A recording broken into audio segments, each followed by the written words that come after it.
Boldwood presents The Secrets of Crestwell Hall, written by Alexandra Walsh, and read by Emma Gregory. The moral right of the author has been asserted. This performance is owned by Boldwood. Remember, the 5th of November. Gunpowder, treason and plot. From an old English folk song. Prologue. The court is a dangerous place. There are those who thrust themselves forward, desperate to catch the eye of the monarch, craving the glory of power. These individuals delude themselves into believing they have reflected influence, that as a close companion to the Queen, they wield a modicum of her sovereignty. What imaginative fools they are, making themselves absurd as they spin their elaborate webs of flimsy intrigue. They have no power, reflected or otherwise. They are pawns in the game of the court, used by the Queen for her own ends. The light they think they create is an illusion, a glimmer of fairy fire that will one day consume their vanity and ambition as they are laid low by their hubris. Then there are the rest of us, the silent army who dwell in the shadows, who understand the nature of survival. We go about our business, ensuring the court runs with a silken smoothness. It appears effortless, yet it is an Herculean task of organization. Our travails pass unnoticed, our hours of planning invisible. Nobody notices our work.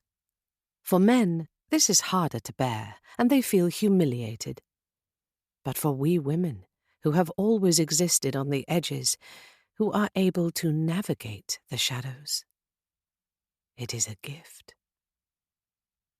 Throughout her reign, the Queen had no choice but to listen to the pomposity of men, each believing their intelligence was superior to hers, when most were imbeciles in comparison with her own education and knowledge. Yet now, a king adorns the throne. A man who has never doubted his link to God, his divine right to rule.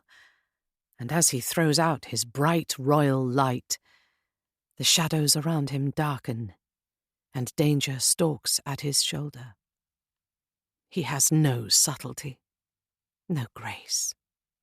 But he does not deserve to die in the way that has been planned, and this is why we and save us all.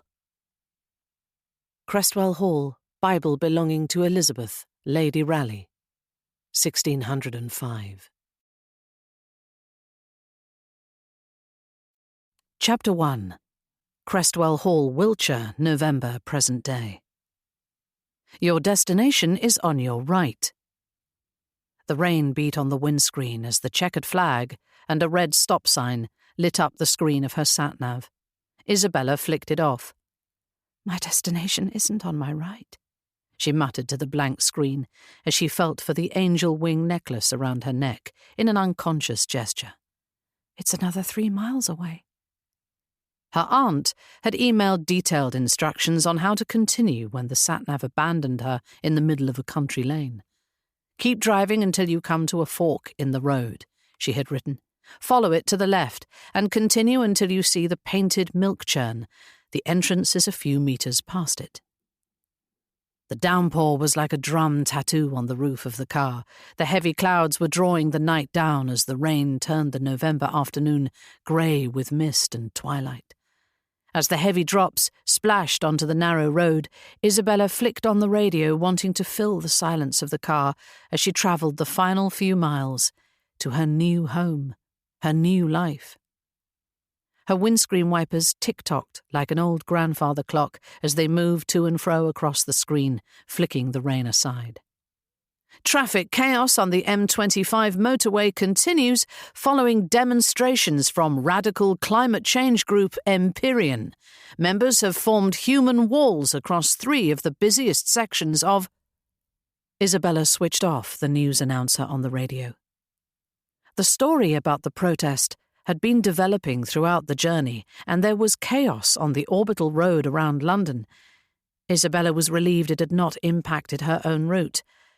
Teams of silent, masked protesters had drifted into the early morning traffic with no care for their own safety, linking arms across the carriageways, forcing drivers to stop until the junctions serving Heathrow, the M23 for Gatwick Airport, and the Dartford crossing were blocked.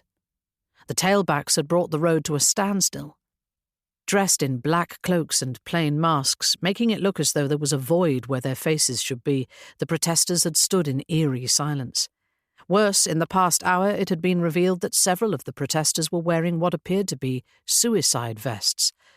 Whether they were armed or not, the police were unable to ascertain, but it was creating havoc. The army had been consulted, and a huge operation was taking place, trying to clear the motorway of cars. Small sections were being guided away at. Isabella shuddered at the thought of the carnage, should someone detonate a bomb under such circumstances. She wondered if her ex-husband, Keith Smith, would have been consulted had he still been in the army, then pushed the thought aside.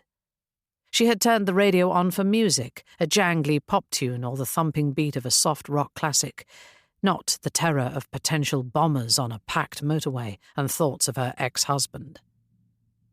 A sleepy murmur came from the back seat, where her 10-year-old daughter Emily, who had dozed off an hour earlier, stirred.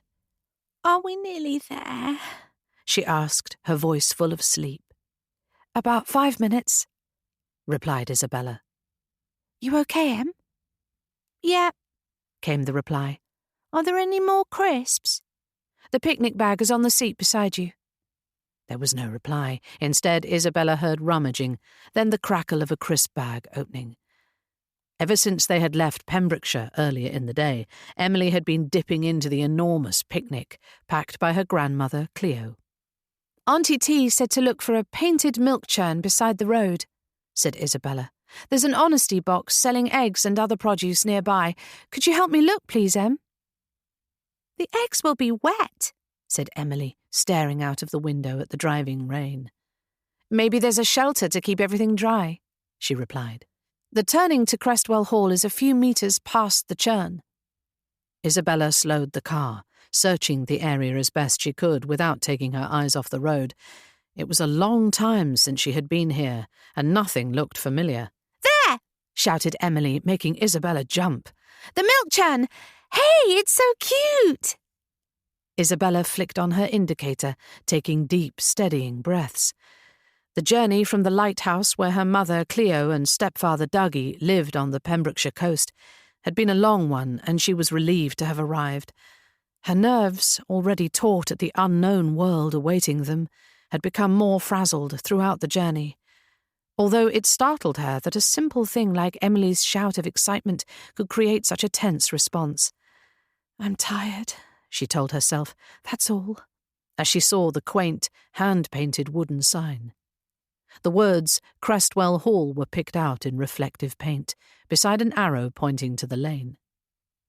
She did not remember the sign from their visit when Great-Uncle Philip had been alive, but she had been very young. Perhaps Auntie T had added it, she thought. From what Isabella remembered of Great-Uncle Philip, he had not encouraged visitors, preferring the company of his small group of loyal retainers, his dog, and the 10 donkeys he had rescued over the years and nursed back to health. Despite shunning the world, though, on the few, Great-Uncle Philip had been charming, if eccentric, roaming around wearing heavy brocade dressing gowns over 3-piece suits, even in the height of summer. "Strangers scare the donkeys," he had told Isabella as they had clambered aboard his mud-spattered Land Rover and driven to the donkeys' stables and fields, "which means only special people are invited to meet them." "Am I special?" she had asked, and he had winked, passing her a bar of chocolate. "Of course. Otherwise I wouldn't let you meet the donkeys." "Not far now," said Isabella, more to herself than to Emily, who was plugged into the new iPhone her grandparents had given her as a leaving gift. The winding lane opened out into a crossroads, with a road branching left and right. Immediately opposite, the way was blocked by a set of vast gates.